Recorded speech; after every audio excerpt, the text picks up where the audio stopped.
Today's episode is brought to you by our friends over at Delaware Orthopedic Specialists. Spring has officially sprung, and you know what that means. All the weekend warriors dusting off their gear and trying way too hard to relive the glory days, and you know what's going to happen. Hip, ankle, foot, leg, knee, shoulder, injuries. Where else should you go other than Delaware Orthopedic Specialists? I don't know.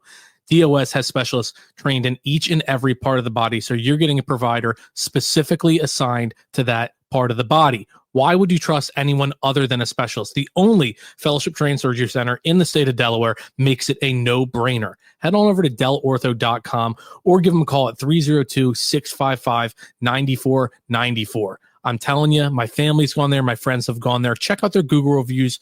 They are phenomenal. DOS. Don't trust anyone other than a specialist.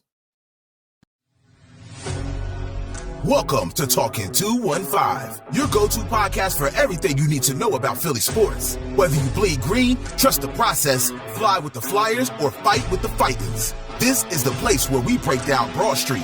Jake, Sean, and Joey deep dive into the heart of Philly sports culture, breaking down games, roster moves, and sharing the stories that make the 215 truly legendary. So grab a cheesesteak, settle in, and let's get to Talking 215. Now here's your host, Jake Biasado. What's going on, everybody? We are back. Another episode of Talking 215. Eagles, OTAs underway. Chris, we were talking on the phone yesterday, and it brings joy to your heart to be able to know that our boys are out there flying high, moving around. They're not, no pads. They literally, the NFL, it's illegal. You're not allowed to put pads on, no contact, but it's nice to see the boys out there. The social media team's buzzing, putting content out there. Anyway, we got Doc, we got Coach, we got Sean, we got Chris, we got the whole gambit of characters here. Gentlemen, how are we feeling? Feeling good, man. You said it. You kicked us off here, right? We got got the players back on the field, the social media teams out there. It's a little appetizer, just a little something for the palate. So just love to see it. I see him. I want the full course meal, but we're almost there. Yeah. It's like 93 days till week one, something like that. Yeah. It's unbelievable. Counting it down to the repeat season, dropping the banner on Jerry Jones' head. I do want to talk right off the bat. I saw it a couple hours ago. We obviously heard about Vic Fangio talking about the CJ-GJ trade and how how he came to me and was like, hey, this is a salary cap move. I want your opinion on it before we ship off a starter on your defense. And he said, do what you got to do. I'm all right with it. CJ, obviously, he's pretty active on social media. This is now his fourth or fifth different team. I know Eagles are twice in there, but just not the same team in back-to-back years in 5 seasons. He was pretty outspoken, saying like, "Hey, don't catch me with any of that salary cap bullshit. Like, I wasn't liked. I butt heads with people. Like, just be straight." Like, kind of makes you think that even if that is true, even if it wasn't a salary cap thing, like 5 teams in 5 years, it's a player thing. And love the guy. Won a Super Bowl. Well, I mean, he did he not say it was a salary cap thing like the day he was traded? Thank you. I don't have the exact quote, but he went down as saying, yeah, I get it, guys. It's all salary cap related. It's just got to be one of us, and it happens to be me. So what the hell is he talking about saying that it wasn't a salary cap thing? And I just think he's complaining for the sake of complaining at this point. Yeah. Like, he's got to come up with something, and he's very by the moment. Yeah, I think you're kind of going in and out. But, I mean, from when it dropped that day, he literally said the young guys got to get paid or something like that, right? So even he acknowledged, right, or he at least made it sound like it was a salary. So that's why I was confused by the whole thing. Yeah. No, it's weird. I mean, the guy just always wants to be the center of attention. Doc, I'm sorry to cut you off. What were you saying? I think it's kind of like the stages of grief. You're just like going through the different phases, and now he's in the anger phase. He's like, wow, why did they take me? Why did they take somebody else? And, he's been prone. I mean, how bad did he badmouth Philly when he went to Detroit? I mean, that's his MO. And I think, in the beginning, he was trying to be mature about it to show he's grown, but ultimately he's the same petulant child he was 4 years ago. Petulant child. Wow. Daggers. Yeah. And I think, and honestly, I think Howie, he trusts in Vic as I do too. And if he says, can we live without him? It's better to get rid of headaches before they become major problems. And we had enough off the field stuff last year, with everything going on. If you can get rid of a troublemaker and still maintain your high level of play, then do it, in my opinion. No, for sure. And I kind of said the same thing earlier when we had the Bryce Huff trade this week, where I said on the podcast, I was like, look, I'm pretty high on Bryce Huff. I think this is the bounce back year. He was injured right when he started to kind of play a little bit better. He got injured, and then other guys excelled. Jalix Hunt really was playing well. Nolan Smith, I mean, he was great all year, but really turned it on even more at the end. Guys were just playing well that when he came back, there just wasn't as big of a role there for him. But I was like, look, you lose Brandon Graham, you lose Josh Sweat. Like, there's a role that's going to be carved out for him. He's a good player that had a bad year. It's his second year in the system. He's going to do well. And I still believe that he's going to do well. I mean, he's going back to the coordinator and Robert Saleh that he had his best year under. I think he's going to be able to get his most out of him. But it was just kind of like, you got to trust Vic. There's no way you make that move without Vic Fangio's approval. And when the guy's done nothing to lose your trust, you got to be like, hey, I get it. Like, it's weird that we have what? We got Jalix Hunt, Nolan Smith, who's injured. Yeah, we're going to be getting to that in the second talk. So to be prepared. Jalix Hunt, Nolan Smith. Who else we got on the edge? Ojulari picked up. Ojulari, Uche. Yeah, Ojulari, Uche. So, like, I get it. There's a hole there. But when you got Howie Roseman and Vic Fangio, you're like, yeah, there's a hole there now. Right. But the thing is, there is. But that pick was before Fangio was signed on.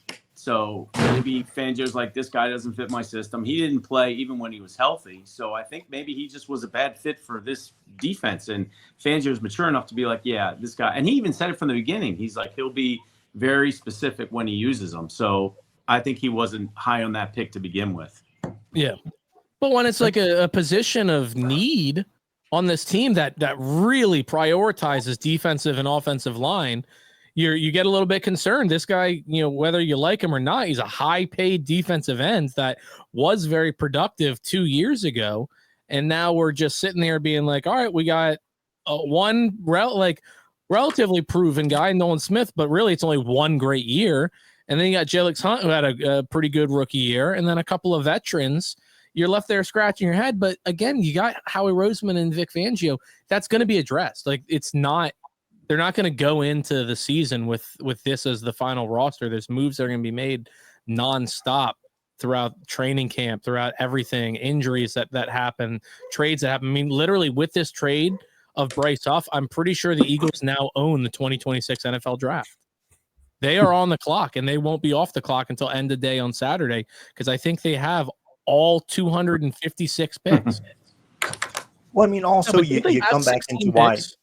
CJGJ was traded was ultimately a cap casualty amongst other things, but I mean they found a team in the Niners that were willing to pay about half of his salary, right? So you gotta think that $8-9 million that they're paying him, like, that's a no brainer for somebody that's ultimately gonna be playing 4 snaps a game, right? Whether he's healthy or not. When he was healthy, like you mentioned, he couldn't get the guy on the field. Fangio didn't want anything to do with him playing. So, I mean, if you're going to get $8 million in return towards the salary cap, and you got to pay some of these guys, I think it's a no-brainer. Essentially, when you can find some of these free agents off of the market that are going to be just every bit as productive as he's going to be for still cheaper than what you'd be paying off or what you're saving by trading him to the Niners. Yeah, I think you look at it, Jake, you kind of touched on it right when you said trust. I trust Howie Roseman. I trust Vic Fangio, right? And I think the beauty of Howie Roseman, and one thing that we don't think about all the time, but we know, is we get so caught up in the moves he makes now. Like, oh, he just traded for A.J. Brown. Did you guys see it come through? We're happy now. Oh, he just made this move. We're happy now.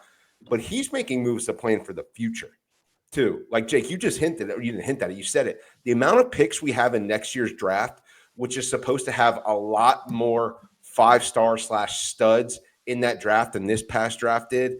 I mean, he's setting himself up. So if you have to make a couple moves here and there and eat it, guys, remember, we signed Devin White in the offseason to be our starting linebacker.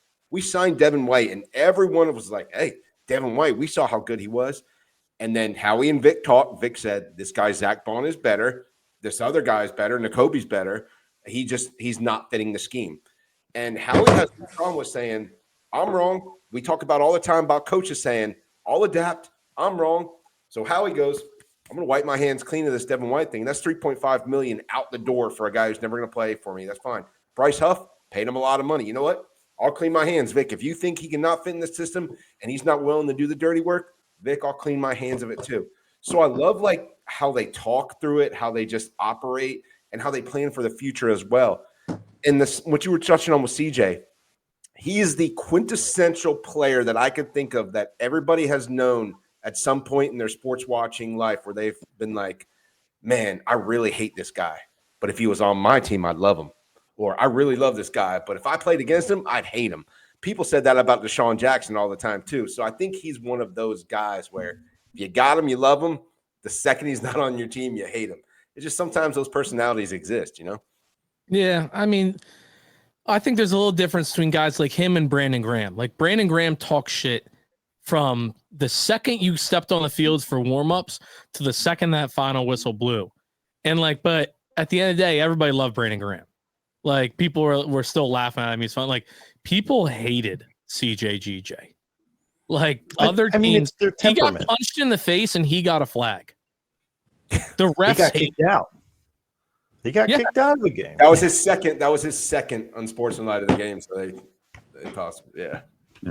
It's like trash talk isn't all created equal. Some people can't control their emotions. Brandon Graham does a fantastic job of knowing exactly what he's saying, who he's saying it to, and when he's saying it. CJGJ just gets incredibly angry and can't control what happens next, right? And he's a professional. He needs to be able to do that. You're being asked to do something incredibly specific every single play. You need to be able to control exactly what it is that you're doing. And he couldn't. I miss the guy. I will. But like at some point you do have to grow up. Like I do wish his personality was different. But it's not. It's not. So, Doc, you hinted at it earlier. We got a number of Eagles that we got to talk to you about. Starting off, ladies and gentlemen, this is the DOS injury corner of the game. Doc, Nolan Smith injured, heading into OTAs, heading into training camp. What can you tell us about his injury, the recovery process, week 1 start of the season? Go. All right. Well, he has the same injury that Brandon Graham had. You know, he has a triceps rupture. Treated surgically. The expectation is you're looking at anywhere between 4 and 6 months return to play, depending on how he's doing, which puts him, you know, it happened at the Super Bowl. So that's February. You know, you figure at 4 is around now. So I think by the time the season rolls around, I expect him to play. I think he's going to be wearing a brace all season long. But I mean, he tore it in the game and you couldn't tell. Nobody knew. I mean, who was watching the game, you couldn't tell that he was hurt. He's a younger player. Obviously, I'm not saying Brandon Graham's old, but you know he has more miles on the tire, obviously, than Nolan Smith, and I expect for him to have full recovery. I think we're going to see him early, maybe not in the preseason, but I think he's going to be a day 1 starter unless there's some unforeseen setback that I don't know about. And then injuries like this at his age, with all the different factors applying to it, risk of re-injury with him wearing a brace all year, relatively low. Yeah, contrary to popular belief, the re-injury rate in this is very low. The problem is Brandon Graham played too early, and I knew that, you know, that was a risk that he was willing to take, and God bless him, he got a second Super Bowl out of it. But, you know, I never would have put him in if it wasn't the Super Bowl at that stage of the game. If he properly rehabs this, the re-tear rate is relatively low. I mean, can it happen? Yes. But do I think it's going to happen? Probably not. I would put it as probably less than 10% chance. Excellent. And then our 2 starting linebackers opposite of Zach Bond and Jahad Campbell and Nakobe Dean. Vic talked about both of their injuries and their expectations. Nakobe Dean, they said more or less out indefinitely, don't really have an exact answer. What can you tell us? You've already talked a number of times about how brutal a patellar tendon rupture can be and how a lot of times you just don't come back the same. Any more information you can give us now that we are in OTAs as it pertains to Nakobe Dean? I think he's doing some interesting things. There's talk about him doing ballet and doing some other stuff. And I think that's good to re-educate the muscle. I think the more versatile or the more, it's kind of like learning in general, the more ways you can see something, the muscle gets treated different ways, the better and more effective the rehab is. I mean, I'm not saying Nakobe Dean's not going to be the player he was before. I mean, I think the Kobe Dean's best asset is in his brain and not physical. But that being said, he's had a lot of injuries and a lot of tough ones. I mean, the foot sprain, the Liz Frank is a tough injury to come back from. The knee is too. But I think that it's I think he can come back from it. I think he's, even through all these injuries, he's relatively young in his career. He's willing to put in the work, which I think is a huge part of it. And I think that he will come back, but I was very shocked. There was hints that he may participate in OTAs, and I was like, no way. No way would they risk it, and no way would he be ready for it. I think you're looking at a solid, probably 6 to 8 months before he gets on the field in an effective manner. From now or from injury? From injury. Okay. So when he got injured in the playoffs or against Green Bay, I think. Yeah. So that was January. So you're looking. January. Yeah, you're looking at August stuff, and I think he's going to be limited, in terms of his availability in the early part of the season. Gotcha. And then Jahad Campbell, torn labrum. They're saying they don't expect him to really practice until August. Is that going to be a real heavy ramp-up period that he still should be able to go by week 1, or do you think they're going to play it real cautious and have him be very limited heading into the season? I think he will be limited, but I think there's a difference when you do a labral surgery. That's a cartilage surgery. It's not a tendon or a muscle surgery. So patients with that usually get better, and even in throwers, baseball players, etc., the recovery is between 4 and 6 months. He had the surgery, I guess, January. It was after national championship, right? Somewhere around those lines. So I think by the time preseason and the season starts, he's going to be available. The question is, he's a rookie who hasn't played in the system, so again, he's probably going to be used sparingly. I mean, it's a good opportunity for the other linebackers on the team because there's definitely going to be a need for guys to play. Sure. And I wouldn't be shocked if they signed another veteran guy just to complement their core right now. Yeah, you touched on it there, just his inability. He's a young guy, hasn't played in the system before. Yeah, I mean, you saw another young guy in Sidney Brown that missed a fair amount of time. Even when he got healthy, he wasn't really seeing the field because Vic really likes his time to see these guys in practice and see how they just adapt to his system and can handle and everything. So obviously they were very high on him. They tried to move up numerous times throughout the draft to get him. This was their guy. So when he's ready, he's going to be out there. But you saw a guy that they paid a crap ton of money to in Bryce Huff that Vic was like, I ain't playing him. That's not my guy. So obviously, even if they pick a guy high or pay a guy a buttload of money, doesn't necessarily mean that they're going to translate to play on the field. So, I'll be curious to see how his missed practice time might affect his role in snap count and wherever they put him. I mean, they did say they're going to be putting him at middle linebacker when he is out there, which, I think they're going to move him around eventually. They're going to use him very similar to the way he was used in college, doing a little bit of pass rush and a little bit of linebacker, off ball and in the middle of the field. But I'll be curious to see how that ends up. Yeah, I mean, correct me if I'm wrong. Just going back a year, just to piggyback off of that, you remember Cooper DeJean didn't really start the first 5 weeks of last season because he was playing catch up, right? Cooper DeJean hit the field. Cooper DeJean had a hamstring injury in preseason, so that kind of limited him too. So you got to know what you have, and I think that's why I agree with you. So I certainly wouldn't expect any sort of heavy ramping up. He's going to ramp up at the appropriate rate, and Fangio is going to put him in when he's comfortable, when he knows that Campbell can run the system. I don't think he's going to do it a second before that. No, right. Chris, were you saying something? Yeah, I was going to say, just speaking to Fangio's potential love for Jahad Campbell, he was in the draft room happy as shit when we drafted Campbell, right? That am I remembering that correctly? Okay. Yeah, he was going nuts. So that's a good sign. I don't think Vic would have gotten that happening. It's not a bad one, I'll say that. Yeah, not a bad sign. I think the nice thing about Fangio is he really doesn't have that much to prove in the NFL, so he can kind of say what he needs to say. He's not an up and coming defensive coordinator that has to prove he's a hot shot. He can just do, hey, this is what's going to work, and I got to wait this many weeks, and I'm glad he's on our side. Yeah. Thank you, Miami. No, and thank you for bringing that up. Like, how bad does this make Miami look? Because they not only were an awful defense, they had veteran players coming out saying, man, like, fuck Fangio. Like, I hated playing under him. That guy doesn't treat veterans well. Like, they came out just talking shit about this guy. Meanwhile, he goes to Philly. We were a terrible defense 2 years ago. Awful defense. Yeah, we got some good guys in here, but you really look at it, like, he wrung so much talent out of everybody. I mean, Zach Bond, what'd they pay him? Like 1.8 million, something stupid low. I know it was more than that, but it was something stupid low. All pro linebacker. He's just getting everything out of everybody. Meanwhile, the Eagles are like, yeah, this guy's incredible as a coach, like just raving about him. Like, how bad does this make Miami, their organization, their players, everything look? The rumors were that he was coaching hard, and I guess they didn't like that. You know, I mean, like, surprise, surprise, an NFL football coach is coaching hard, right? So either that's true, and that makes them look like a bunch of softies, or the other way is true, which is what he did with us. Is like, it's pussies. Yeah, okay, softies, pussies, but you know what I mean. So it makes them look like a bunch of pussies. Or it's the other way. It's like he looked at these vets and like, hey, you guys are just not my guy. And that looks bad on them for not just accepting the team role of being whatever you need me to be, right? So either way, terrible look for the Dolphins. Yeah. Real quick, Coach, Phillies, bases loaded, 1 out. How many runs do you think they ended up scoring? I'm watching, brother.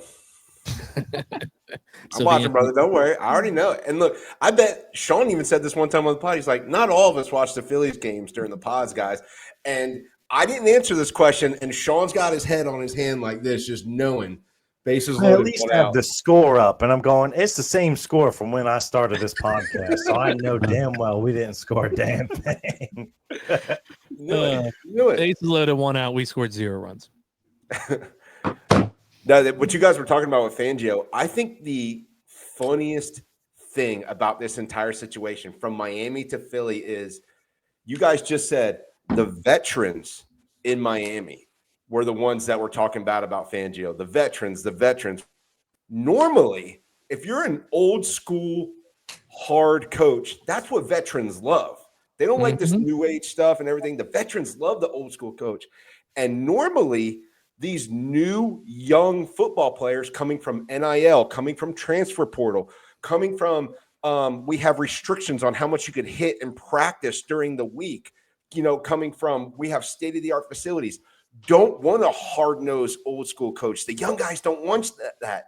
But yet the veterans in Miami had a problem, and the young guys, the rookies, the unproven players, the Zach Bonds, the guys that have never played those positions before, flourished under him. And this is going to be a perfect segue to you, Chris. I can only think of the practices at Georgia have to be absolutely insane. The practices at Alabama have to be absolutely insane. The guys that we have on this team must be like, oh, we're used to this. We like it. Every practice is a national championship practice for us. Every practice is a do or die for us. It's like a game day. So Vic coming in there and having that mentality is basically, I want to win a championship. Who's on board? If you don't like, and I could see Bryce Huff maybe being like, hey, man, I'm wide 9. Like, let me put my hands in the ground wide 9 and get after it. And Vic's like, look, we all do this way. Like, this is how we're going to be successful. You need to trust me.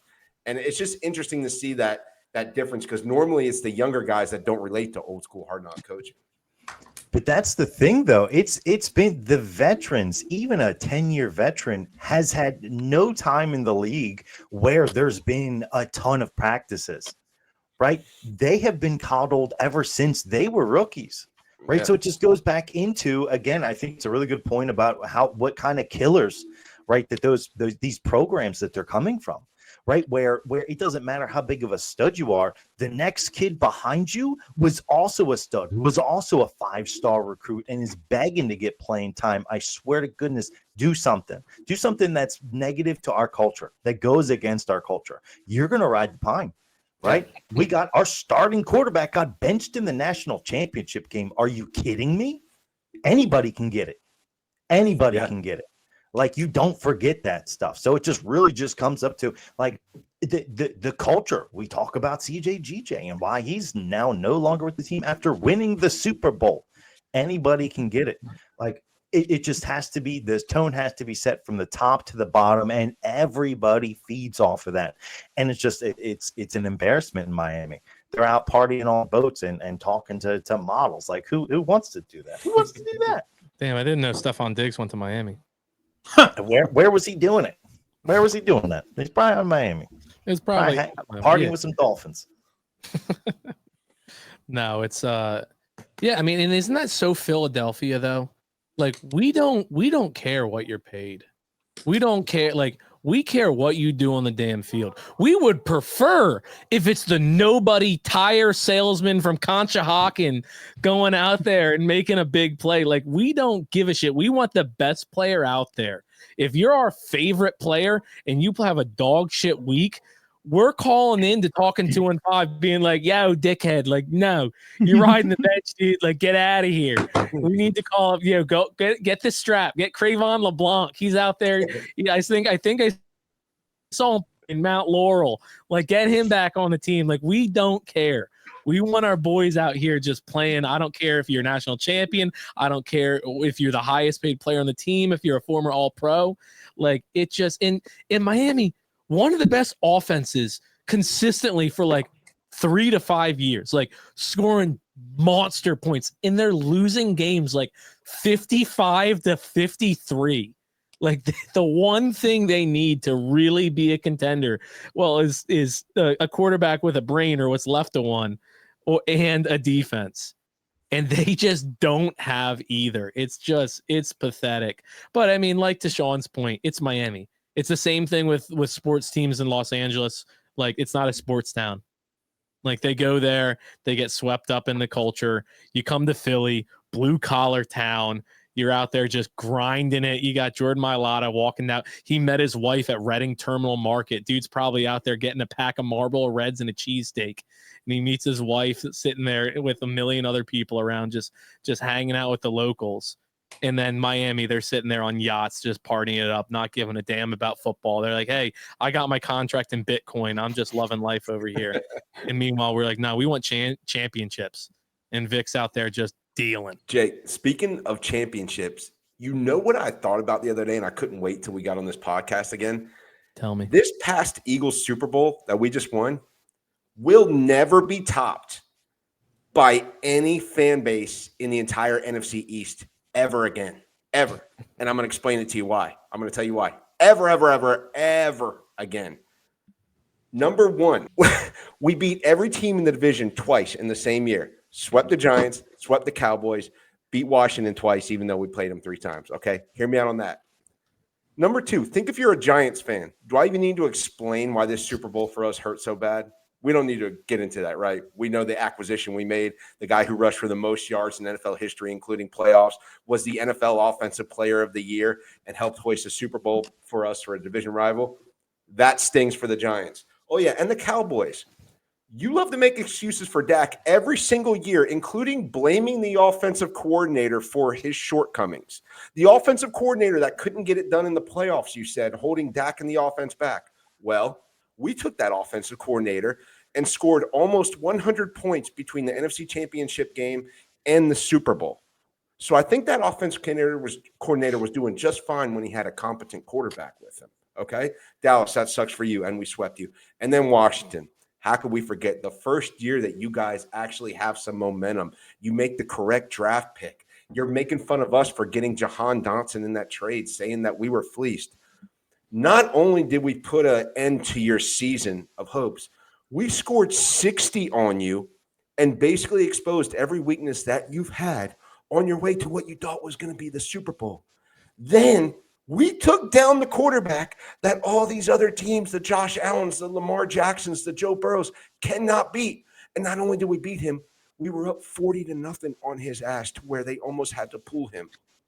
So again, there's no Super Bowl that anyone will ever win, especially in our division, that could top what we did. There's just not enough ammo that you'll ever collect in one offseason to match that ever.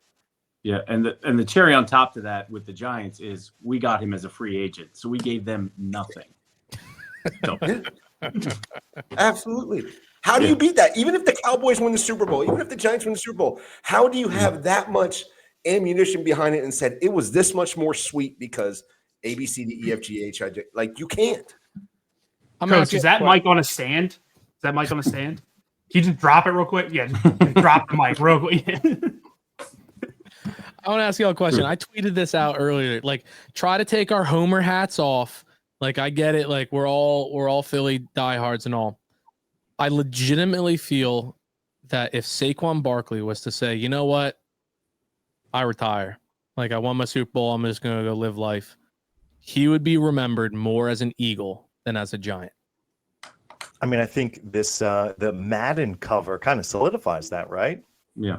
You know, that's kind of a, Super Bowl, the reverse, everything. I agree with you. Yeah, that kind of immortalizes them in something that's in media, right, for years to come. I mean, the kids are going to grow up seeing all the titles, all the different covers throughout the years, and the lasting pictures, photos, memories they're going to have of Saquon are the backwards hurdle, right? They're going to be of the Super Bowl. They're going to be of him, but in the snow, smashing his helmet against the Rams.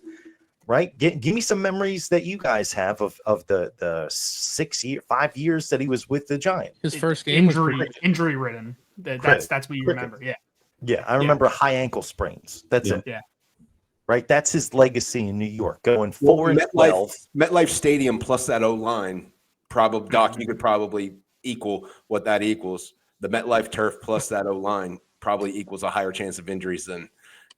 Playing in the best O line. Correct me if I'm wrong. That was your dissertation, right? What's that? The MetLife turf plus. I mean, it's horrible. I mean, it just goes without saying. It's almost unconscionable that they're still leaving them play on those kind of turfs. I mean, the vet was like that, and it's just like you're just looking for injury. It's a great home field advantage, but it bites you as much as it bites the other team. Oh yeah, so, especially a running back. Yeah, no kidding. But no, it's just incredible how he spent 5 years in New York, early, fourth overall draft pick, spends 1 year in Philly. 1 year in Philly, nearly breaks the all-time rushing record, breaks a bunch of other records, has the backwards hurdle, has the Super Bowl, has the offensive player of the year. And now I think if you just posed it nationally, people would be like, yeah, I would say he is an Eagle way more than he was ever a Giant. And I love that. Yeah, that's as iconic a play as the Odell Beckham catch, and they've been referring. That's going to be something you see before every Monday Night Football game and whatever. They're going to show that. Every ad they have for the NFL is going to show that. So even though Dallas Goedert did it first. True, but he wasn't as successful. You guys know he won't sign that photo, the reverse hurdle. Yeah, he won't sign it. That's what I've heard. When I went and did all the signatures of all the Super Bowl guys, rumor has it he won't sign it. It's probably his agents, Fanatics, Madden, who knows, is telling him not to sign it. It's obviously not on him, but thought that was interesting. That's interesting. Yeah, I mean, there's got to be some giveaway this year of like a signed copy of Madden. Like, there's got to, you know what I mean? Yeah. But they recreated that picture, so it's not even the real one. That's true. No, that's wild. And he was clearly on wires while he was doing the video for it. Can you guys please stop acting like he was in the air floating for 5 seconds? He just stopped at peak height for just a split second to look around like Neo from the Matrix. The one with the wires is all AI, I heard him without the wires is the real deal. We'll put it this way. It's a good thing he's on wires. Could you imagine getting hurt doing that thing? And that's like a Ben Roethlisberger move. Today's episode is brought to you by White Glove Car Wash. Man, it feels like we just never get a break. We go from salt and brine on the roads right into pollen season, and our car never seems to be as clean as we needed it to be. That's where White Glove steps in. They're offering unlimited car wash packages for as low as $20 a month. You can take your car in daily and make sure that it is shiny, squeaky clean like you always want it to be, and not have to worry about cleaning it yourself. And with a satisfaction guarantee, you will never have to worry about it being just right. With locations in Delaware, Pennsylvania, and New Jersey, you are never too far from the glove. Family owned and operated for over 40 years, go out and support small businesses this year and support your car by giving it the best car wash possible. Just ask your phone to take you to White Glove Car Wash and be taken to the nearest location to you, and let them give you the best car wash you have ever experienced. Mick Abel has allowed his first career major league earned run. Oh, earned run. I wouldn't say he allowed it. No? Nope. JT passed ball, dropped the ball right in his glove, allowed the runner to move to second, and then they hit a ball in the gap, goes right off Marsh's glove. Why is this team so bad defensively? They're the worst defensive team I've ever seen. This is the worst ever. defensive team. Like the defensive runs saved versus the salary is the most mind-boggling ratio in like all of major sports. This is the most highest paid team to be total ass on the field. I cannot believe I'm constantly surprised at how awful this team is. Doc, I have a question for you. Doc, I have a question. Trey Turner, obviously a very strong individual. Guy hits home runs. Guy's incredibly fast, like fit as a damn fiddle. His arm, he has no strength in his throwing arm to get the ball from shortstop to first. And he is just an absolute butcher doing it. Like, obviously, just because you're strong doesn't mean you're accurate. Like, I get that. But just how can you explain his complete lack of arm strength in throwing a ball? But the guy really could be a 30 home run guy, has a lot of pop, has launched balls before. Like, how can you explain that? Well, different muscles do different things. I mean, you see players. I mean, if you have an injury to your shoulder, you can I mean, it won't affect your hitting that much. I mean, look at Ohtani. You know, he's a perfect example. The guy's still raking, but I don't know how well he is pitching anymore. But it's just he may have a nagging injury that he is not addressing or doesn't want to admit, and he's in the infield and he can get away with it. But I think there's probably something going on. I mean, he's played a lot of. He ain't getting away with it. Yeah, no, I know, but I mean, I think that there may be something. I mean, you can swing a bat. I mean, a lot of the players that we do surgery on and they're coming back from baseball, the first thing I let them do is I let them swing a bat, because a lot of times when you do shoulder surgery, it doesn't get as affected as much as your throwing motion. So I would see suspicious of him having. I mean, most major leaguers, if you got MRIs of their shoulder, there would be abnormalities in them almost universally. It's a question of how much it's affecting them. And obviously, it's affecting his ability to throw. Yeah. Speaking of throwing, right, Coach, I want your opinion on this, and then I know you have a lot of opinions over their 4-game skid. Obviously, they played very well yesterday, playing whatever right now. Orion Kerkering goes and replaces Mick Abel. Mick Abel threw 5 1/3, nearly great baseball, like nearly perfect baseball. And the first time he gives up an extra base hit, Topper just completely yanks the cord from him, puts in Orion Kerkering. Like, what are our thoughts there on just the early hooks that we keep seeing with Mick Abel? I think maybe, and you guys can correct me if I'm wrong, like, I think they're maybe not trying to expose him to much failure at the big league level for a number of reasons. His confidence, and 2, I also think that if you're looking to potentially have Abel in a trade piece, if you aren't going to make him a part of your rotation, then that blip on his radar being only 1 run in 2 outings and, 12 Ks looks a lot better than if you leave him in there to see him sort things out. Would you like to see him sort things out if he was part of your plan? Sure. Yeah, you get that, especially with your bullpen not being the caliber that you'd like it to be. But I think it's just minimizing his headspace on what damage is being done against him for his confidence and then also for his trade value. Yeah. But I'd like to jump in and I'm thinking the exact same thing, because when they sent him back down to AAA, his last 2 starts have been very similar to this one, where he's been lights out, earned 1 run, and they pull him after 5. Right, his pitch counts are like right around 80 each time, and they pull him. So that kind of the light bulb kind of went off in my head. Like, I don't think this team sees Mick Abel as a long-term piece. Like, I think they're definitely showcasing him for as long as they need to before moving him. Yeah. Or Doc might be able to speak to this. Are they saving that arm for when they do the expanded rosters come playoff time? Are they saying, hey, we have a plan for you. So, this June game in Toronto isn't really the end all be all for your career. So I don't know. I just don't think it's thinking now. I think it's thinking future or on another team, maybe. Yeah, but to me, like it seems a little strange because like we have an incredible starting five. We really do. But you saw what Nola's shown you all year. And he just announced he's going to take a little bit longer, right? Yeah, we're going to talk to Doc about that in a second. But he had a setback in his recovery. But I understand he's locked up to 2030. But if he sucks for the rest of this year and next year, they're not going to keep him. You got Ranger, who's on the last year of his deal before he's completely unarbitration eligible. He's going to free agency. So apparently Abel's on 4 days rest. Okay. So maybe that has something to do with it. Okay. No, that's fair. That's fair. But if the whole thing is, he's not a part of our future plans, like I don't see how you can't consider him to be. Like, obviously, if you feel like you're in a win now mode, which obviously they're a very good baseball team, the window is rapidly closing on this time and Phillies, this exact core of a team. And so if you're like, hey, we got to sell them high, we got to try to capture it now, we got to strike with irons hot. Okay, I can get that. I can get behind that. But if it's not, and you're like, hey, this is the guy we want to keep, like, hey, Jesus Luzardo is on the team for this year. He's arbitration eligible next year. They'll probably take him to arbitration, have him for another year, if not sign him long term, because he's been arguably the best pitcher on the team. Zach Wheeler's obviously locked up. Aaron Nola's locked up, but is dog shit.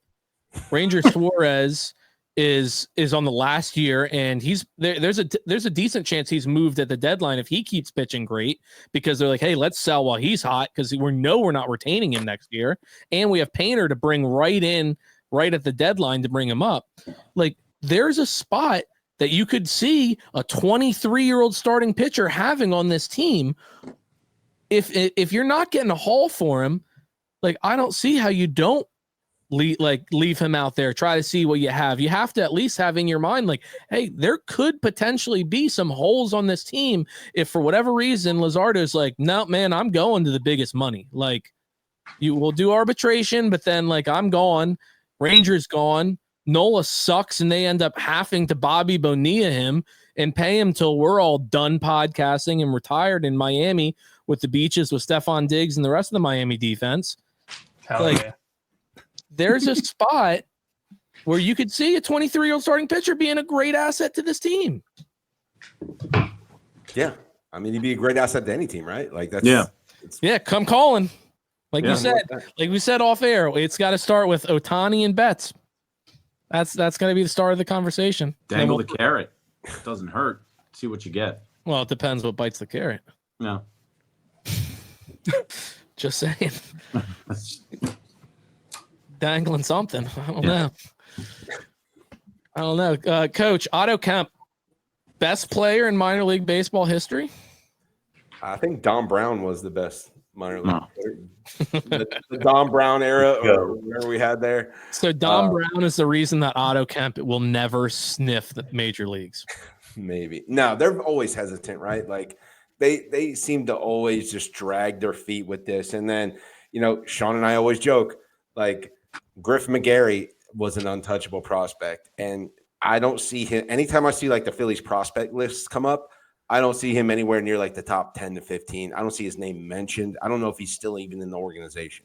I'm gonna check. Let's check Griff McGarry's stat lines. Yeah, so my point is, if you're gonna have a deep system, you have to operate it based on windows. Like, if the window is win now, then sell some of those guys. If the window is, hey, in 5 to 10 years, we want to be competitive, then stockpile. But you can't do both, right? You can't say we're in win now mode with the money we spent on these guys and then also slow play your minor leaguers. It doesn't work that way. You can't do both. So either call some of these guys up and let's see what they can do when your offense is struggling, and Otto Kemp when Bryce went down. You could bring up Justin Crawford to see how he fits into the outfield. Maybe throw him back down there when he's not ready. Just things like that. But I just don't understand the, like, are we in it or aren't we in it type thing. Like, You know how good the Dodgers are. You know how good the Mets are. You know how good teams like the Yankees and those are. Like, you know what you need to do to win a championship. So are you going to drag your feet talking about next year, or are you just going to go for it? 26-year-old Griff McGarry. He's 26? 26. Well, excuse me. He will be 26 in 5 days. Happy birthday, Griff. Yeah, happy birthday, Griff. From all of us at Talking 215. Happy birthday. Yeah. In 2025, Jalen Hurts is 26.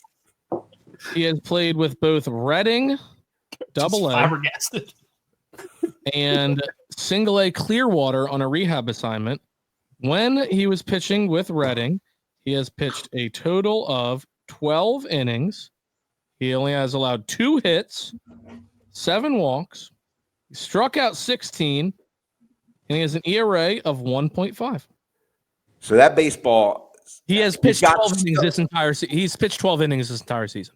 So he's got stuff, just no control. If he has 7 walks and 16 strikeouts in 12 innings, that tells me the ball is dancing, but maybe not always in the strike zone. Also tell me he's 26 years old and he's pitched 12 innings, and we're in. Yeah. Jalen Hurts is 26 and has 2 Super Bowl appearances, a Super Bowl MVP. And Griff McGarry is trying to figure out his curveball out of the pen. In the 6th inning. I mean, according to MLB.com, he's not in the top 30. Not in the top 30 for Phillies. In our top 30? In just our farm system. Oh, that's incredible. And you can't part with a guy that's 26 years old that's not in your top 30? You can't part with that guy? He's ranked below Micah Ottenbright. Don't even know who that is. Oh, you don't know? Come on, you don't know Ottenbright? I've got a fat head of Ottenbright on my Tell me the position he plays right now. Tell me the position he plays. Let me get his baseball real quick. Hold on. 324 with a 1.03 OPS. Take a stab. Sean he's a second baseman, of course. Hey, so I have a real question for you guys, and I don't want you to answer it as a fanboy, and I don't want you to answer it as a pompous, oh, I'm a baseball knower, so I'm going to answer it this way. But just as a person that wants to see the Phillies do well and win the World Series, would you, and you don't have to go into detail, entertain a trade for Mike Trout at all?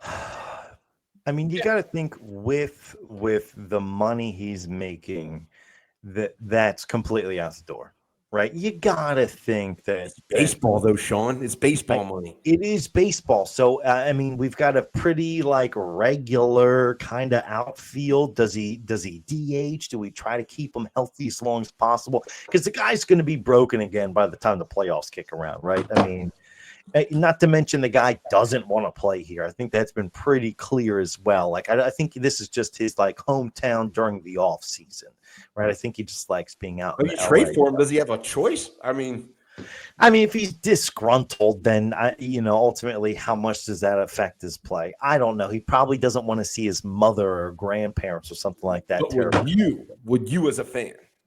He makes the team better. Ultimately, what do we pay for him? How does that burn us in the coming years as far as free agency? Right now, we can't go can't go after anybody for this foreseeable future, But I mean, we already kind of buried ourselves with the Nola deal, right? I mean, we kind of already buried ourselves with Trey Turner. So, I say go for it. I say go for it. I didn't hear what you said, but it doesn't matter anyway. Yeah, I'm gonna answer your thing of we can't afford him with a little story.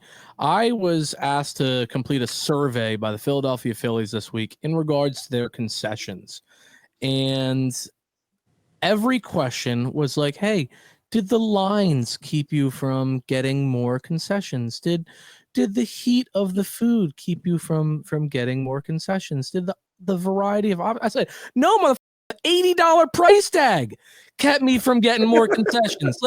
You can afford every damn player on the Angels, you can afford every damn player on the Dodgers.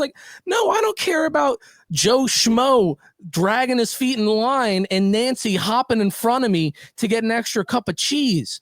You're making money hand over fist. You know how much a Surfside, a 12-ounce can of Surfside costs at the Philadelphia Phillies game? Doc does, because he pounded about 18 of them because he was at the games where they got shelled by the Brewers. Nothing better to do. Yeah. Oh, that Brewers series was rough. Yeah. So there is no player that I want anybody to say, "Oh, we just can't afford that guy." I'm going to go and say it better be only based on their play on the field and not on their salary, because damn it, our selfish ass ownership, our most expensive concessions in all of professional sports, not just baseball, can certainly afford any damn player. Bring me Mike He Trout. doesn't want to. Improves the team. He doesn't want to. We didn't. I mean, who do we sign in the offseason? Nobody, no high dollar guy because we're done. This is how much we want to spend, and we're I don't there. think my wife would be very happy if I spent another $250 million. Bitch, you made $500 million last year. Shut up. Your wife has been exposed to riches beyond our wildest imaginations because you are married to her, sir. I don't think she would mind that much. Yeah, he's just trying to be like, I'm a fellow American. Like, no. I roll my sleeves up just like all you guys. No, imagine how much of the soap that he could buy, dude. It's like so much of it. He could buy all the Sydney Sweeney bath soap. His wife is Sydney Sweeney. What are we talking about here? They're married. Oh, that's sick. Yeah, I gotta completely agree with Jake here. Do we ever ask ourselves when the Dodgers just are aggressive as hell? Are we like, yeah, well, I wouldn't want to because they're paying their players $47 a year, and they're paying them after they're retired. Well, Sean, is there a rule that says we can't do that too? I think so. I think there's some law that prohibits the other 49 states. Hey, Mike, guess what? I'm throwing in sideline Eagles passes for you and your friends and your family. All right. You get to meet the Eagles before every game, and we're going to pay you about $1,000 a year. We're just going to stretch that out over the course of the contract. Well, he does that anyway. Yeah. Like, while the Dodgers do it, why can't we do it? Like, why can't I'm with Jake. I do not feel for an NFL owner in a league that doesn't have a salary cap when the amount of money that you are making is insane. Now I get it. If it's NFL and we're talking luring, you could be like, look, Howie, we got Jalen Carter's contract coming up, Nolan Smith coming up. You know that Q and Cooper are going to be the same year. You got to worry about moving that money. So no, I'm not bringing Mike Trout football version to the Eagles. I get it. But when there's no salary cap, guys, miss me with that shit. Oh, he's making $32 million. I don't care. Oh, I do not. These are money guys. There's a luxury tax. You know how much they like trying to skirt around or not paying a lot. That luxury tax is being paid, like Jake said, by Doc and Jake spending $18 on a 6-ounce. Okay, but you've already spent that. You will already buy that. Like, this is just more money out of that. Like, if I can't sell $40 million worth of jerseys, I'm already selling out half of these games, 2/3 of these games. So the ticket sales are going to be, but so much more. The guy's going to be healthy for 6 games. He's going to be healthy for 6 games. The thought of Mike Trout is worth marketing. The thought of Mike Trout just made my ankle hurt, and I'm sitting. And I think there is something to what you said earlier. I think he doesn't want to play in front of the home crowd. Because he had the opportunity and he stayed right with the Angels. He didn't even entertain that possibility. So I think he's so tied to this community, he does not want to let the home team down. So much so that he'd rather play on the other coast. And I really think that's how. Yeah, I think that's honestly the way he feels. As good as he is, he doesn't want to be the guy that lets us. He doesn't want to be the guy that has the final strikeout in the World Series like he did in the baseball thing. That's a very good psychological standpoint. Because we love him. We care. Yeah. Portion. Did you see, he has a baseball card out, a 1-on-1, where it's like I don't know what it is, but it has the Eagles Super Bowl score and it says "Fly Eagles Fly." It's the end of his bat. Yeah, that's what it is. Yeah. So that's his commitment to this city, and I don't think he wants to be a part of any negative feelings towards him with regards to the sport. And like I said. And we have a DH. Meanwhile, Bryce Harper's bat knob is R.I.P. Harambe. Shout out. That's a good one, too. It's very sentimental. I will say Trout got the score wrong, though. I think he said 40-22. It's the wrong scores. Yeah. 40-6. Listen, man, he's on the West Coast. He's in L.A. Everything is chill. He can be a big fish in a little pond. When he misses 80 games in a season, we're going to light his ass up. We're going to light his ass up. Exactly. He will never have a quiet day in his life. And could you imagine him going to the Eagles games and hearing the yokels, myself included, right behind him, heckling his ass if the Phillies have a bad season? People Trout, you're batting 210, you bum. But he's right there. What happened in the Diamondback series, buddy? Yeah. Oh, he would. It would be misery for him, and I think he thought all that through. And he's like, look, it's not worth the gamble. He's making millions of dollars. He's a hero here no matter what he does. So leave it at that. That's a good point. He's a punk. See? Punk. And that's when he's not. You're the reason he's not coming here, Sean. Yeah, I people boo him like at the Big Eagles Sean. games already. I boo him. I don't want him. Also, can you imagine how absolutely unbearable, even more so, WIP would be if we had Mike Trout? No, Gilio would want us to trade him for Mickey Moniak, after his first 0 for 3 and a walk. You know what, guys? I think we just got the wrong Angels outfielder. I don't know. Give me a call. Share your thoughts. 610. 6'10". 9494. 592-9494. There it is. Bingo. Oh man, that was good. That was very good. Yeah, we all went to Gilio, right? When I said that, all of our heads went to Joe Gilio. 100%. Oh boy. Doc, real quick before we wrap things up, Aaron Nola reportedly had a setback on we all thought was going to be a Phantom IL stint. I mean, there's still so little known about this. Is it going to be kind of more just like a wait and see kind of thing? I guess I'm on tape saying I thought it was a bogus injury, but apparently there's more to it than that. So, I mean, yeah, I think it's going to be a wait and see. I think he's just got to, whatever he's working through. And I think the guy's, to his credit, has been an iron horse before this. So he's entitled to a little bit of a injury bug hitting him. So I think my opinion is for his psyche, for his well-being, he better be 100% when he comes on that mound. Yeah. Because if he has another bad outing, it's going to really wreck with him. I mean, the season he's had, he probably just wants to fast forward to next year. Yeah. Well, he's getting guaranteed money through 2030. Must be nice. Must be nice. Final thoughts, gentlemen. My final thought is I have a bone to pick with Chris. He did his rankings of the Dots pretzels, and he left out honey mustard All right. flavor. That's ridiculous. All right. And I'm going to be honest. Ridiculous. Listen here, gentlemen. Has Not a been fan of more offensive things that I've seen on the internet than that. He's May the I? Nick Wright of pretzel rank. I don't like honey mustard. Thank Fuck you. off. Yeah, Sue we me. know. Sue me. Thank you. We know. Chris, Thank I'm with you. Chris. Everybody and their mother is in my goddamn mentions. Where's the honey mustard?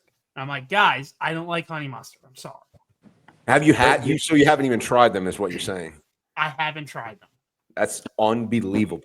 That No is one in this remember house the first eats- no time one in I this had a house honey eats honey mustard mustard. pretzel. I was No one 7 in- years old. I immediately experienced nirvana. No. Okay. It's the most amazing thing you'll taste. It's insane. I will try it for you, Coach. And No, don't. and Sean. And hold on, Sean. You came in my mentions too about the voodoo pretzels. The which I also voodoo apparently- stuff is good. But That's those cinnamon sugar are fucking crap, dude. You can eat a whole bag in one sitting. Dude, I need to get these out of my goddamn house. Like, everyone's like, don't eat it out of the bag. I'm like, $73 worth of pretzels at once. First of Well- all, I do commend you for the commitment. I didn't know, I certainly don't have the pretzel budget that you have. Well, look, my daughter likes them. So I was like, you know what? We're going to have a little tasting party. So we tried every single flavor. And I had to Amazon them and Target pick up them. So it was not an easy feat. But honey mustard's next on the list. That's my final thought as well. Fuck honey mustard. I had to get that off my chest, guys. I'm sorry. I'm sorry for that dark moment on the No. out there. I'm so glad you brought that up. Thought I was just doing it for me. Clearly, I was doing it for Joey, too. Sponsor Doc. opportunities, Dot Pretzels. Feel free. Dots, Sponsor the pub. where you at? My final thought is I can't believe we're talking about pretzels for the last 5 minutes. Doc, have you had them? Have you had them? We're talking pretzels. Which one of these? The Dots? Yeah. Yeah. I've had the original, whatever that is. Yeah, Yeah. I mean the garlic parm. I didn't know there The were that original- many varieties. So Yeah. Oh, dude, they got I varieties, had Doc. the original blew my mind. And then someone told me flavors, and I nearly shit a brick. I've never. Oh, I'm gonna come. I'm telling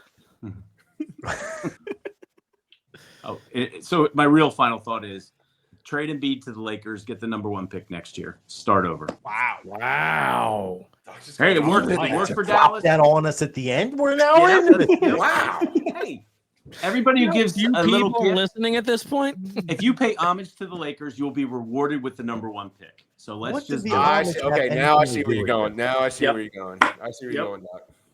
So give us the number 1 pick next year. Done. There we go. Sean?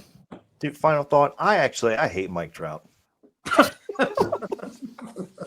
You know, I really thought about it. I actually hate that. I can't believe I said yes to that originally. No, the hell with them. Final thought. Nope. Final thought. Bird season cannot come soon enough. Phils, go Birds, go Flyers, go Sixers. Go talking to them 5. I don't know. Good night.